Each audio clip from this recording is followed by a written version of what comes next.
So this is LiberalViewer Wednesday Live. Want to welcome you all to my weekly live event. This is the second episode. Hopefully things will work out a little better this time than they did last time. I'm still working out some of the technical issues, so you still have to bear with me. Hopefully everyone is getting the audio right from the start this time.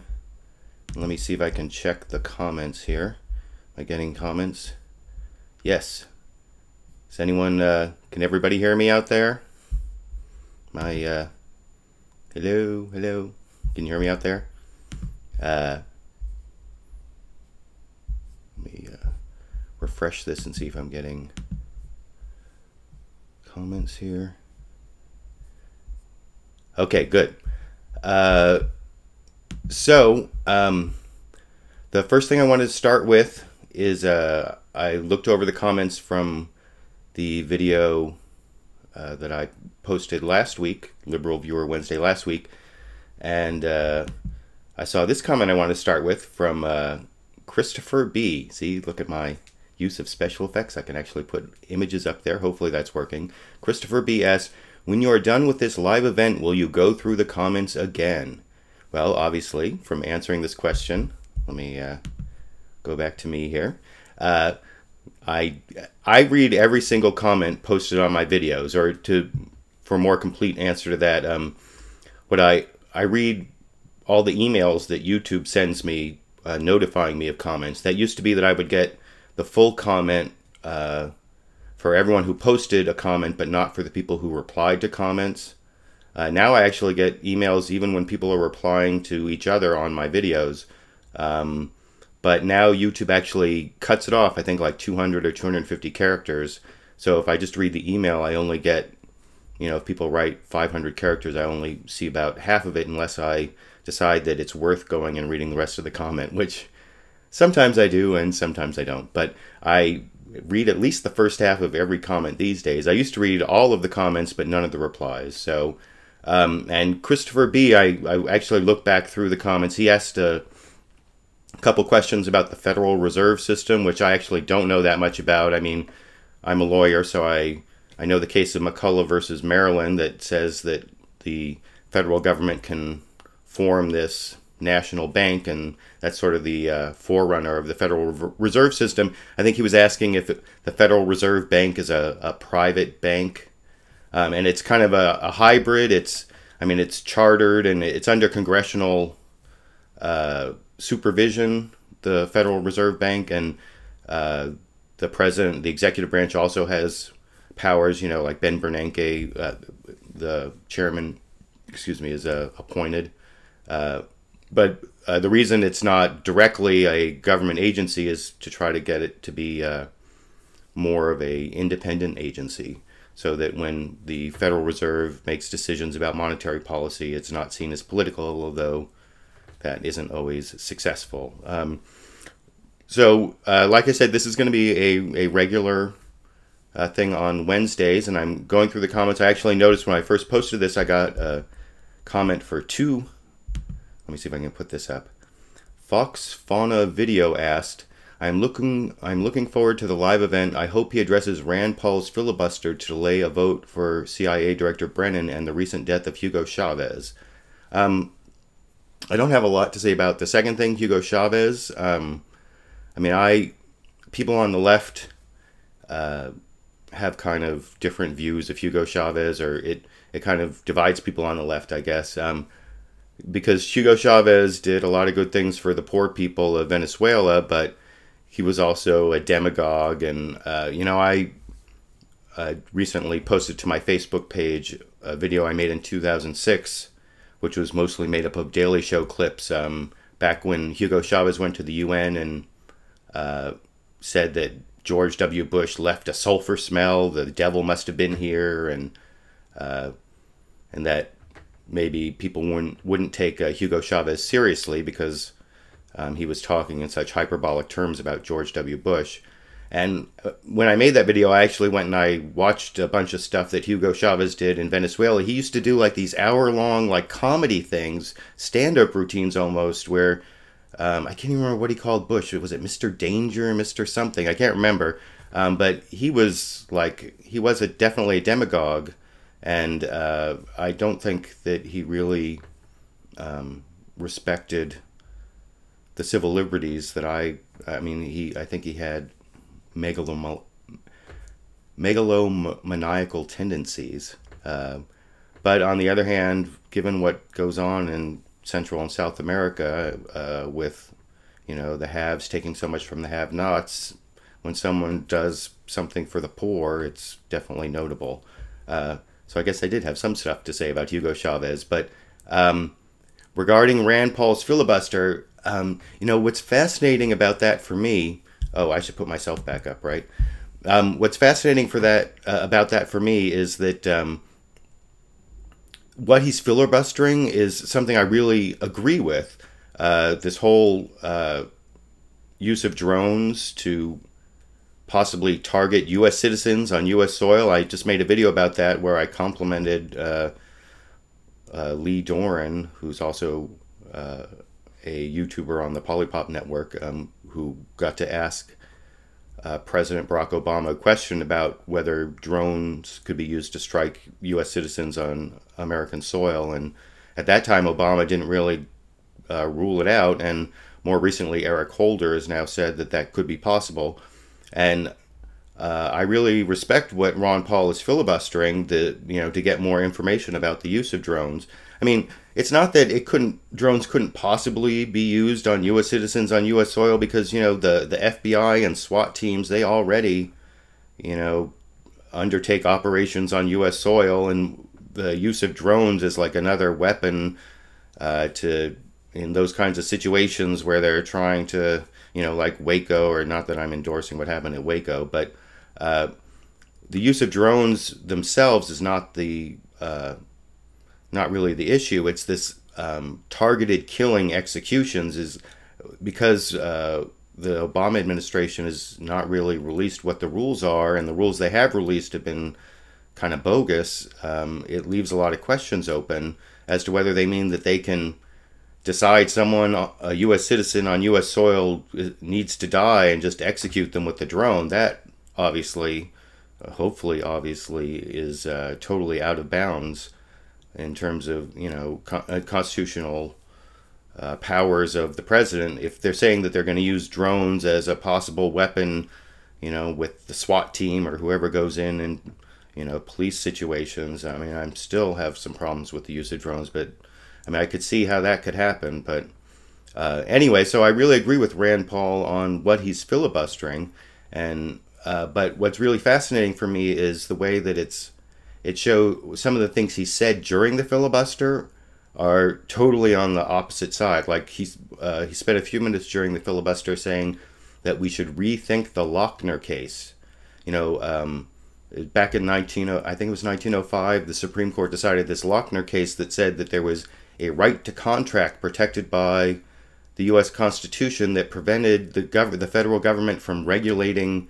I think, if I remember the facts of Lochner correctly, it was the hours that bakers could work. So basically it said the federal government could not set labor rules, like the maximum hours people could work, or set overtime rules where people had to get overtime, even child labor laws.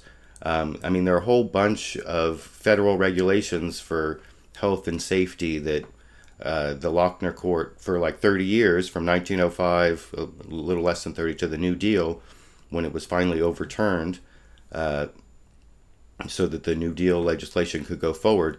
And so for Ron Paul to say that the federal government should now not have the power to, set minimum wage laws or maximum hours or stop child labor, he's using some of his filibuster time for that, to filibuster something I really believe in, and saying some things that I think are kind of crazy. So it's sort of fascinating looking at both sides at the same time. I mean, I think the reason that Rand Paul and some people in the Tea Party go kind of overboard on that kind of stuff, the right to contract kind of principles, is in the Declaration of Independence, it says that we have rights to life, liberty, and the pursuit of happiness. And that kind of comes from John Locke, the Enlightenment philosopher's natural rights to life, liberty, and property. And I basically agree with those rights, but I think that those rights are in descending order of importance: life, liberty, and property. So when the government does something to mess with one of those rights, it has more strictures on it. It has to overcome more hurdles for life than it does for liberty, and for liberty than it does for property. For life, I think the government should have to follow the same rules as a person who's can only kill people in self-defense or defense of others from an imminent threat. And on the drone issue, that's one of the things that was so problematic about the Obama administration's memo on their drone strikes, is the imminent threat part was so attenuated that it could apply to, you know, someone who might be planning something in the future, and that's not what an imminent threat is supposed to be. And that's why I also oppose the death penalty, because people who are locked up in prison don't pose an imminent threat. When it comes to liberties, you know, free speech and several, you know, freedom of the press and freedom of religion and right to travel and all sorts of fundamental liberties, the government should have to show a compelling interest and have a narrowly tailored law to deal with that compelling interest if they're going to mess with a liberty right. But when it comes to property rights, and that's what I'm talking about for like the right to contract, the, you know, regulating minimum wage, if a majority of people vote, I mean, that is the democratic process should be able to regulate, you know, raise taxes or regulate property, and as long as it's not unreasonable, that is a lesser right than the right to life and the right to liberty. And that's where I differ from Rand Paul and the Tea Party people. I agree with them, you know, when they are supporting the liberties I also support, but when they are taking property rights and making them overly important, not that property isn't a right, but it's just of lesser importance, and the majority can do more to mess with people's property than with their liberty, or certainly with their lives. So, okay, so that was a really long answer to the first couple questions, but let me go back and refresh this and see if I can find some new comments here. Let's see. Let's see, Cobe and I don't have time to put it actually up on the screen, but I see, oops, where did it go now?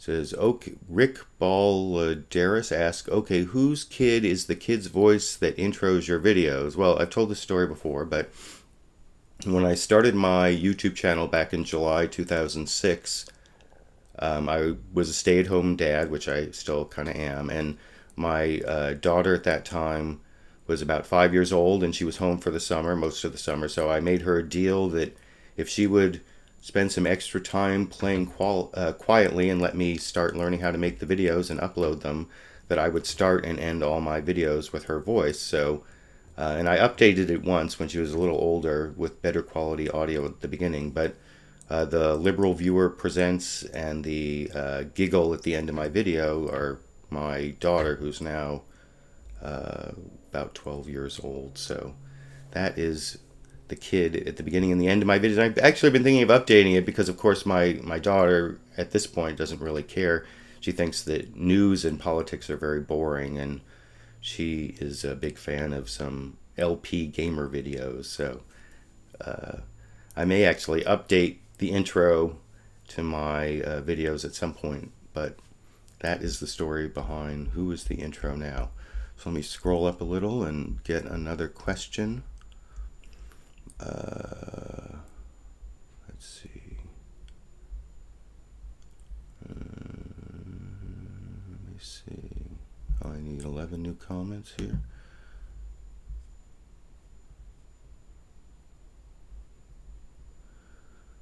Oh, thank you. Some nice comments, but not questions.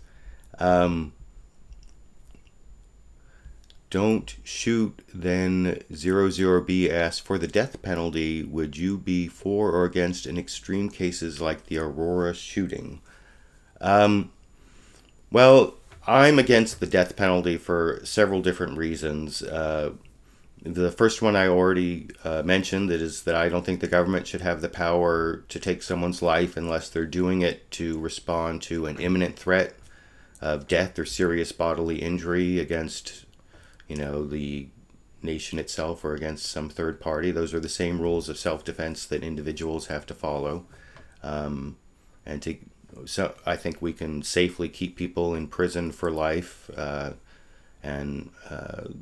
That's a whole other issue as to whether that's too extreme a penalty, but at least for some people, it's not too extreme a penalty. As I think I mentioned in other videos, I was a public defender for about 5 years, and I've had a lot of experience that way with the criminal justice system. I spent a lot of time visiting people in prisons and jails and taking cases at pretty much all levels. I even second chaired some first-degree murder trials. I didn't actually first chair any murder trials as a trial attorney, and so I think that life in prison without the possibility of parole is a better option. Not just because it's too much power for the government, but also I don't think it's a deterrent. The only place where some people, I think genocide, that when there are some crimes, that actually makes me think for a moment about the issue, but I still don't think that the death penalty is, you can't teach the lesson that killing is wrong by killing people, and there are just so many moral, ethical, and of course the big practical reason that two big practical reasons that the death penalty is discriminatory in the way it's applied always. If you look at this, especially based on victim, if you kill a white victim, you're so much more likely to get the death penalty than if you kill a minority victim. That's pretty clear from the statistics. And the other practical reason is it just costs a lot of money. It costs a lot more money than keeping people in prison for life. The reason is that death row costs more, and according to the Constitution, you have to have a whole second penalty phase trial when you that decides whether it's going to be death or not, which costs like an extra $1 million, which for most people could keep them in life for prison right there, and the appeals are more, and so there are so many reasons to oppose the death penalty, even in extreme cases like the Aurora shooting. So let's see, I've got 9 new comments here. Jesus Hates You Too asks, are you at odds sometimes with what ACLU is defending or opposing? Well, I don't think anyone is ever going to agree with anything 100% of the time, and there have been a few times when I've disagreed with stances the ACLU has taken. Some of them are kind of technical, but I remember in the Good News Club case, which was a few years back, the ACLU took a position that said that Christian groups shouldn't be able to use classrooms after school on the same basis as other groups because it was too much of it might be seen as an establishment of religion, and I kind of disagreed with that case, I remember. I could cheat on a couple of them where the national ACLU disagreed with some affiliates, like the ACLU of Northern California, where I have been volunteering on the board of directors for the last several years. They took the Korematsu case, which was the Japanese internment during World War II, fighting, the law or the executive order saying that Japanese citizens and Japanese nationals living on the West Coast had to go to these internment camps. The ACLU of Northern California took that case, but the national ACLU, Roger Baldwin, who was the head of the ACLU then, was kind of a buddy of Franklin Delano Roosevelt's, and I don't think he wanted to really go after the administration. And actually, it was after that the ACLU adopted a nonpartisanship policy, which is why the ACLU doesn't get too close to politicians, the Democrats or the Republicans anymore. And so that was one. I remember when I lived in Southern California after the Rodney King trials, the ACLU of Southern California was in favor of retrying the police officers who beat Rodney King. For those of some people are probably too young to remember, and some people just don't remember these police officers who beat Rodney King after this chase, and it was caught on videotape, and they were tried in state court in Simi Valley, which was a very right-wing Republican area in Southern California, where a lot of retired police officers lived, and they were acquitted. And so they were retried in federal court for violation of several of the civil rights of Rodney King, and that was something the ACLU of Southern California was in favor of, and the National ACLU was actually opposed to it because the National ACLU has this policy about double jeopardy, which is one of the rights in the Bill of Rights. It says you can't be tried twice for the same crime, and even though the Supreme Court says that state and federal court are separate sovereigns, and it doesn't raise double jeopardy questions to be tried in federal court after state court, the National ACLU has a policy that says we still think that's double jeopardy and shouldn't be allowed. And I was glad the National ACLU stuck with that, even when a lot of people on the left wanted those police officers retried in federal court. And so I guess that was one place where I opposed something that the ACLU of Southern California was in favor of at that time. I don't know, it's few and far between, but every now and then I find something I disagree with the ACLU on. So let's see, I've got 27 new comments.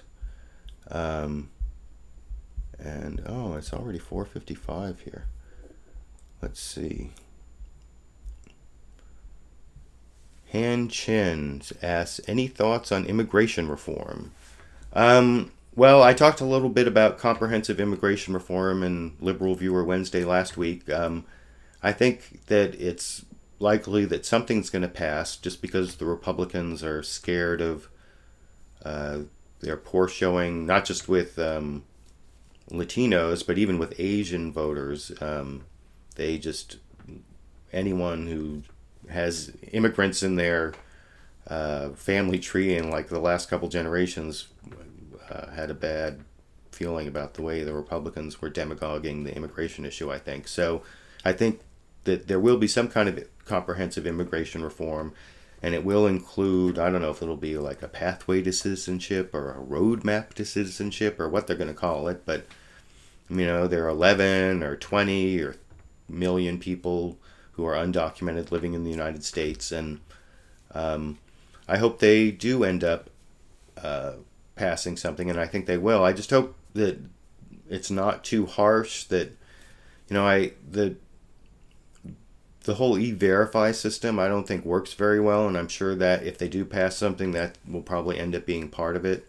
And the whole border enforcement thing that the Republicans want to be a prerequisite to any kind of amnesty or pathway to citizenship, that could be really harsh. And you know, I believe in free trade, and when I believe in free trade, that means that I believe that borders should generally be open to capital, to goods, and to labor. So not that countries shouldn't be able to regulate their borders, but I don't know why so many people are anti-immigrant or even undocumented immigrants. There are so many studies that show that they really add to the economy of the country. So I think that it makes economic sense, and of course, from a human rights point of view, I don't know why some people should, you know, have more right to a good economic life than others based on where they're born. If people, you know, are willing to work hard, they should be able to, you know, have rights and a good life. So let me see if I can refresh this. I'm in my last few minutes here.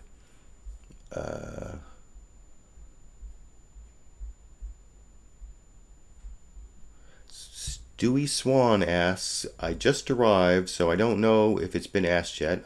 I haven't seen all the comments, but what's your take on the whole Rodman goes to North Korea thing? I don't know. Oh, hold on. I'm going to pull a Marco Rubio here. The whole Rodman goes to North Korea. I mean, I've never really understood what's going on in Dennis Rodman's head to begin with, and I certainly Don't know what's going on in Kim Jong-un's head. So putting the two of them together, and it's pretty much a mystery. But what was more interesting was when was it Eric Schmidt, the Google people went over there, and that's more something to keep your eye on. I don't know what's going on with the Dennis Rodman thing, but I did talk about North Korea and the whole China aspect as the key to North Korea in my last Liberal Viewer Wednesday. Liberal Viewer Wednesday, every Wednesday at 4:30 p.m. Pacific, should be a regular thing. Let me put that in there. Show 4 more comments. Let me think. 3000 Asuka asks, have you already talked about them trying to get rid of the Voting Rights Act, and do you think our election system needs updated? After all, it was designed when info traveled slowly. Well, I'd like to see internet voting, you know, if there was some kind of verification system, and but the whole Voting Rights Act that's up before the Supreme Court, and especially what Antonin Scalia said about it being a racial entitlement, I can't believe. I almost made a video about that, but then some of the programs I had expired that had some of the good clips. But I really liked how Rachel Maddow came out and said that Justice Scalia is kind of a troll, and she wasn't talking, you know, it wasn't like a personal attack on, you know, his appearance or anything. It was she was saying he was an internet troll, that he like said statements to get a rise out of people, to get an emotional reaction. And if you listen to what was going on in the Supreme Court when they were hearing the Voting Rights Act case, and he talks about it being that the reason that the Senate voted 98-0 to reenact the Voting Rights Act was because it's a racial entitlement and they're scared to vote against it. And I noticed on Fox News, they Megyn Kelly went after Rachel Maddow for calling him a troll without ever explaining the whole internet troll get a rise out of people thing. And Rachel Maddow said it on The Daily Show, and then she followed it up with a great segment on her show the next day talking about what he said. And the thing is that the Congress actually spent all this time, I can't remember how many, like thousands of pages, and it's like 15 hearings, and showing that there was still a problem that the voting rights is there to solve. And if, you know, certain jurisdictions show that they don't have a violation for a certain period of time, they can actually get out of supervision and don't have to have their new voting rights laws approved by the Justice Department. And conversely, if other jurisdictions start having a history of violating rights, they can be added to the list. So it's not like people are stuck in perpetuity having to get their voting rules approved by the Justice Department under the Voting Rights Act. The problem is, I think that the Supreme Court may very well strike down this part of the Voting Rights Act just because of the makeup of the court, that there are like 4 sure votes against the Voting Rights Act. John Roberts used to, like, that was his, before he was on the Supreme Court, he was very vocal about attacking the Voting Rights Act and saying that it was, you know, past time and over. So it's basically up to Justice Kennedy, probably again, and as the swing vote, and it's not looking good for the Voting Rights Act. But it's pretty sad that it's coming to that. Let me see if I can. How long has this been going on here? I think what I'm going to do, I wanted to let you all know, I guess my Liberal Viewer Wednesday is just about over here. If you want to ask me questions for Liberal Viewer Wednesday next week at 4:30 p.m. Pacific, you can ask me on Facebook and Twitter. I have here, let me put this up. I've got Facebook.com/LiberalViewer, and of course Twitter.com/LiberalViewer. You can follow me and ask questions there, and I'm going to try to have some questions that are ready to go, maybe with a little research. I may even add in some video clips as I'm getting better at using the software. So during the week, if you want something covered on Liberal Viewer Wednesday, let me know. And I'm glad that so many people showed up for the event, and I hope you're enjoying it. It'll be a regular thing on Wednesday, 4:30 p.m. Pacific. See you next week.